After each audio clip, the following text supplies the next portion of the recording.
আমি একদিন নিখোঁজ হব, উদাও হব রাত প্রহরে, সড়কবাতির আবছা আলোয় খুঁজবে না কেউ এই শহরে। ভাববে না কেউ, কাঁপবে না কেউ, কাঁদবে না কেউ একলা একা, এই শহরের দেয়ালগুলোই প্রেমহীনতার গল্প লেখা।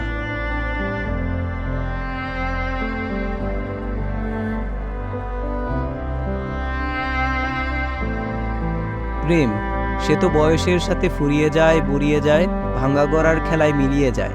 তবে একজন পোস্টার বয়ের ক্রিকেট প্রেম কখনো কি মুছে গিয়েছিল? না। বাংলার ক্রিকেটের শক্তিশালী নবাব প্রতিনিয়ত নিজেকে ভেঙেছেন, গড়েছেন নতুনভাবে, নিজেকে ছাড়িয়ে নিয়ে যাচ্ছেন সাফল্যের চূড়ায়, পেছনে ফেলে যাচ্ছেন কত শত কীর্তি আর গল্প। সব কিছু একত্র করলে বনে গেছেন রেকর্ডের বরপুত্র। বাংলার ক্রিকেটে হয়তো অনেকেই আসবে, কিন্তু কখনো আসবেন কি একজন সাকিব আল হাসান? এই প্রজন্মের কাছে সাকিব কি? উত্তর মেলাতে মন হারিয়ে যায় সেই বিজ্ঞাপনে, যেখানে স্কুল পালানো দু ছাত্র আর শিক্ষক তিনজনেই নিজের পরিচয় দিচ্ছেন সাকিব আল হাসান বলে। সেটা নিছকই কোনো বিজ্ঞাপন নয়, গল্পটা যেন বাংলার বাস্তব চিত্র। সাকিব মিশে গেছেন দেশের ক্রিকেটে। এই দেশে ক্রিকেট বুঝতে শেখার আগেই চিনে যায় একজন সাকিব আল হাসানকে।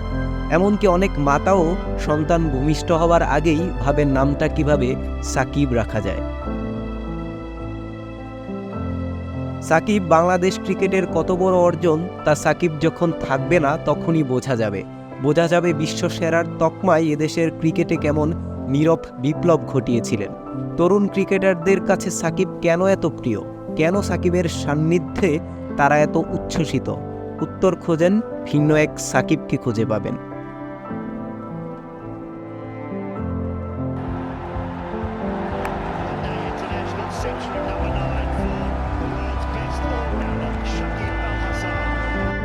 জীবনে কতবারই তো নানাজনের নানা কথা শুনেছেন, বিদ্রূপের পাত্র হয়েছেন। কারো ভাষায় স্বার্থপর, কারো ভাষায় পীর বাবা, আবার কারো ভাষায় হয়েছেন সৌরম আল হাসান।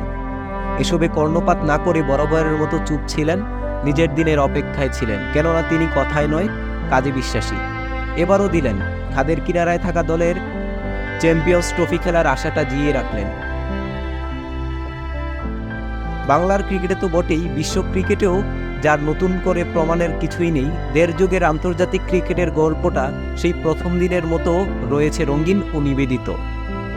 একজন সাকিব অতীত ইতিহাস দেখেন না, হাজার বছর আগের অবদান নিয়ে পড়ে থাকেন না, তিনি দেখেন আগামীর বাংলাদেশ, ভবিষ্যতের বাংলাদেশ। একদিন হয়তো সেই স্বার্থপর লোকটা থাকবে না, তখন সুইমিং পুলে সাঁতার কাটবেন, পাশে বসে বাংলাদেশের খেলা দেখে বলবেন, হ্যাঁ, আমাকে তোরা পাবি কোথায়? এই দিনের অপেক্ষায় রইলাম।